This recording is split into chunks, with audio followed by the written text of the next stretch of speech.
sharing with you today. So do you think they're going to walk away now with more knowledge about cheese and cheese pairings than they did before they got here? No doubt. No doubt. Ready? Try it. We'll see what happens. Watch this. Right? We'll see what happens. All right. Go. How many of you have cheese boards on your menus currently? Oh, good. Some of you do. That's great. And I'm a big fanatic of cheese, and I love the artisan cheeses, the smaller farms that are producing some amazing cheeses, and I'm all about that. I'm all about the local movement. Even in Cincinnati, northern Kentucky area where I'm from, there's really a tremendous amount of great local cheese happening there. And then Stephen, Food Fanatic here in Detroit, got me some great cheeses from some of the local farms around here. So that being said, there is nothing wrong with promoting those cheeses on a cheese board. Get I think 3 to 4 cheeses on a cheese board is a good number. And it's really good to promote those local cheeses and talk about the quality of those cheeses and let the customer experience that. And I'm all good with that. So if you're doing that and it's successful for you, don't change it, that's fine. But I think that with people who are really into food today, and how many of you think that our daily customer is more knowledgeable about food today than they were, say, 3 years ago? Most of us, right? There's a lot of reasons for that. Things like this, our Food Fanatic magazine, Food Network, Cooking Channel, everywhere you look, there's going to be an article on food or a food presentation or a lot of YouTube videos, right? So I think what's happening to our customer is that they are more interested in learning, and then they're more interested in experiencing and getting involved. They like to cook as well. So some of the things that you can do with that is to do things like a wine pairing, all right, cheese board. Okay, give them 4 different cheeses, and then match those cheeses with the wines or sparkling that go with those particular ones. So start with something soft like a Gouda with some champagne, then move into some Edam. We've got the local Detroit street brick goat cheese here, okay, with a nice Meritage, and then end up with an Asiago Blue, then pair that with a dessert wine, okay, and then let them get involved with that. We've got the Marcoy almonds here to go with it, and some small pitas, and just let people taste and sample, because everyone's taste is going to be different. I'm a firm believer that there's 3 main ingredients out there that pretty much control the whole food world, and it's cheese, bread, and wine. And what those 3 have in common, I think, John, a lot, is that they are all very versatile. You can do a lot with cheese, a lot with bread, and you can do a lot with wine. You didn't say beer. I didn't say beer yet. Okay. Almost. 3:30 presentation, it's beer. 4 o'clock? Okay, 4 o'clock we say beer. So, you know, people all, you know, you can, some person might like, you know, this wine with this cheese and whatever, and the people like to get involved and to really come up with some good ideas like that. The other thing too, if you're not familiar, anyone familiar with the smoking gun? Does anybody know what it is? You see this? This is going to be fun. It's called a smoking gun. It's really cool. So it comes and has a little battery operated blower in there, and I filled the chamber with some hickory wood that goes right inside here. And on this particular board I have some fresh goat cheese, local goat cheese, and you just turn that on, and then you light this, and the air blows the smoke through.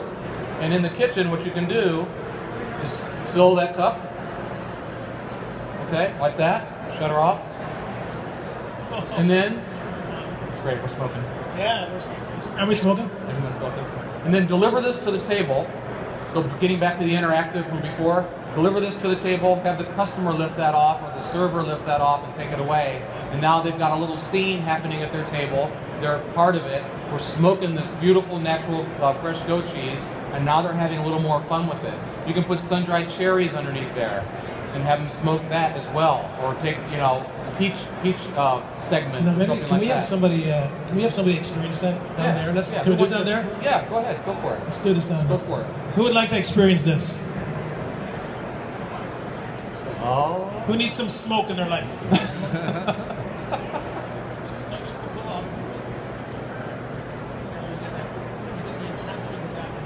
When you get the enhancement of that, that crazy? Here's a fork too. Now, what I did too, I actually did it. I have it in the wine glass up here. So I'm going to give you a little interesting story about this wine here. Everybody familiar with this brand of wine? Right? Francis Coppola. He was born in Detroit, right? That's an interesting fact. And he made wine before he made movies. Which movie? What's his most famous movie? Godfather. Godfather, right? So we have this wine. So I've now have my smoke in here. If I want to change the profile for the customer, I can change the profile. Why would I do it to this wine? You can pick any wine, but it's just separates you from other people in the industry. But one of the interesting things is, this is kind of fun. Anybody have a hammer? Anybody have a hammer? Not with it, John. Not with it. That's okay. I'll just put this nail into the wood like this. There you go. Is that an awesome glass? You see that? That's the Cardinal Excalibur glass. Awesome product, right? So I do this all the time. And actually, when I do it for demos, normally the front row kind of goes, hey, hey, hey. So I just put that. And I'm a pretty strong Irish guy. Strongest Irish guy you've ever met. But that's kind of fun. Today. You know? And then we have, it's just kind of fun. When you go out to dine, you go out to have fun. We went out for a great dinner last night. We went to Roast. Michael Simon restaurant in the Westin Hotel. Absolutely. Very good. Incredible. Yeah. Awesome. It wasn't dinner. It was an experience. And we ate 70 different things between 6 of us. And we were well over our budget, but I tell you what, I have a great experience of food in Detroit right now. So I'll take that experience and I'll go back to Minnesota and tell that story. That's absolutely more education. All right. So the thing about cheeses as well, when you think about pairing cheeses together or creating a cheese board, there's basically about 5 different types of cheese. There's soft, semi-soft. There's hard, and then semi-hard, and then hard. So you want to try to blend those types of cheeses on a board so that the customer can start with something mild and soft like a brie, and then end up with something maybe much more dry like a hard Parmesan, okay? And so their palate kind of goes along with it, and that's the beauty of doing it with wine, because their palate is developing as it's happening, and it's just a whole lot of fun. Something that people just don't get every day. But the most important thing for all of your operators out there, your service team needs to be educated on it, and they need to be behind it, because when they get excited about it, then the customer gets excited about it. When they're offering the cheese course, they're shaking their head yes while they're asking the question, okay? Let me tell you about these great cheeses. And you start in our great cheese presentation, and you get them to shake their head yes, and that's how the Fridays Corporation sold a lot more potato skins years ago. They ended up, have you ever heard that story? They had this big conference in Vegas, and they were trying to figure out how to increase their sales. So one of the regional directors said, what if we have every server go to the table and offer an order of potato skins, and while they're asking the question, shake their head yes. And their sales went up 60% over an 18-month period for the Fridays Corporation. So if you can get your servers energized about it, passionate about it, let your servers taste the cheese, take that expense and put it into your marketing budget. Don't put it against the chef's food costs, okay? Because you are marketing your servers to become your salespeople and ambassadors for the kitchen. It's custom made, you know. What is that? That's money, right? This is money. You serve your cheese on this board, you're going to make more money. Chef Stephen had a friend of his make this, but it's incredible. So yeah. I want one for Ireland and one for Minnesota. All right, you got to represent the mitten for us. Done. So can I interrupt you one more time? So I was walking around the event floor today. This is the coolest product. So over here is Food Innovations. You'll see Todd and Don. And years ago, we used to have Food Innovations kind of in the back hallway, not really knowing that these guys carry 6,500 SKUs that some divisions don't stock, right? Because every company, we can't stock 900 different cheeses. You can order the cheese, but one of the items on the table, there's 2 items. One is a Serrano ham. Which is delicious. It's a domestic ham, so not Serrano, like the Spanish ham. It's aged for 400 days, it's smoked. If you go over there after we finished here and you taste this ham, you will come and hug me and thank me for sending you over there. You will actually find me and hug me. It's going to happen. So the hugging is optional. It's about 30 hugs. But then I met a gentleman that has this product, right? So here, I'm going to actually... Can you catch this? Ready? Yeah. Right, how much does that weigh?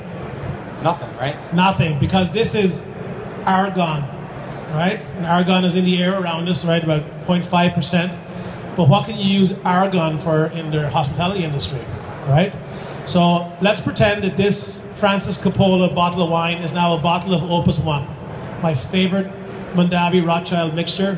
When I worked for Carnival Cruise Lines, my bonus was in Opus One. So I still have 6 half cases since I left there in 1997. So I'm pretending now I've opened up my bottle of Opus One. Normally I just pound it, because that's what you do, right? But today I'm just going to have one glass because it's 10 o'clock in the morning, and I'd like to keep it for the next day. So I'll take my VineyardFresh Argon and spray it in the bottle. 2 sprays, which is about 7 cents. So I have saved, actually what I've done is I am trying to pick the right word, helping my Opus One last 4 more days, because I'm not going to drink wine for 4 more days. So the argon is heavier than air, so the specific gravity is heavier than air, and the argon, when you spray it in there, your 2 little sprays, and you'll hear it, sprays, it sinks down to the level where the wine is, and it just sits there, right? So now you can think about how many people have, I mean, many restaurants now have wine dispensers, but now if you don't have $10,000 to spend on a wine dispenser, now you can serve that Jordan Cabernet Sauvignon, or you can serve that Opus One and have no fear about that going bad, rather than just putting a cork on it. Now that is a cool product. So what I've been doing today, I have told everybody I have ran into about this product, because this is a game changer in the industry.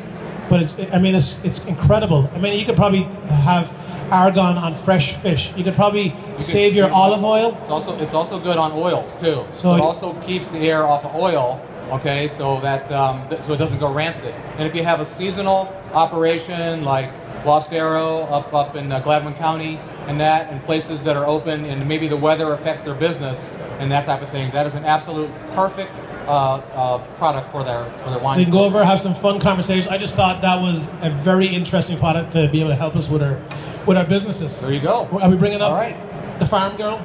We are. We're gonna turn you guys on to something super cool and let you learn a little bit about the honey. And I've got honey right here that is served with the Stilton cheese. It's a great combination. Her name is not.